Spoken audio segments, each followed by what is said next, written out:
मुजव्वज़ा judicial commission Arshad शरीफ कत्ल case और आजम सवाती के मामले के भी तहकीकात करे। साबिक वफाकी वजीर फवाद चौधरी ने मीडिया से गुफ्तगू करते हुए इजहार बरहमी किया और कहा कि इमरान खान पर कातिलाना हमले की FIR दर्ज नहीं हो रही। तय करना होगा पाकिस्तान आइन के मुताबिक चलेगा या नहीं। हालत ये है इस वक्त पाकिस्तान में आइन की हमारी हुकूमत है और हमारा जो चीफ मिनिस्टर साहब हैं और उनकी जो काबीना है उसकी अमलदारी नहीं है। आप अंदाजा लगा लें पाकिस्तान में सिस्टम किस तरह से यरगमाल बना हुआ है। फवाद चौधरी ने बताया कि लॉन्ग मार्च 10 से 14 दिन में रावलपिंडी पहुंचेगा। वहां से मार्च को इमरान खान लीड करेंगे। खुशी है इमरान खान अस्पताल से घर रवाना हो गए हैं। अवाम को फैसला करने दें क्योंकि शऊर का जिन बोतल से बाहर आ गया जो अब वापस नहीं जाएगा। ये जो मार्च है आप 10 से 14 दिन के अंदर रावलपिंडी पहुँचेगा, जहाँ पर पूरे पाकिस्तान के काफिले वहाँ पे आएंगे और इंशाअल्लाह ताला एक बहुत बड़ी जो मूवमेंट जो इमरान खान लीड कर रहे थे उसको लीड करेंगे और रावलपिंडी से फिर इंशाअल्लाह इसकी क़यादत दोबारा इमरान खान संभालेंगे। 3 लोगों के इस्तीफे तक तहकीकात शफाफ नहीं हो सकती, लिहाजा तफ्तीश से पहले 3 लोगों को इस्तीफा देना चाहिए। PTI के रहनुमा ने ये भी कहा कि 72 घंटे से जायद गुजरने के बावजूद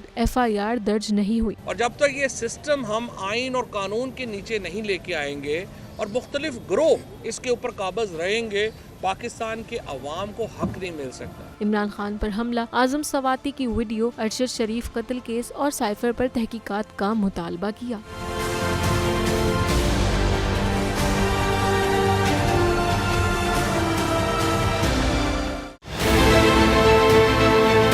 बहुत अच्छी कवरेज की है। ये मार्च की तो जबरदस्त कवरेज थी, बॉल की प्रॉब्लम सबसे बेस्ट थी।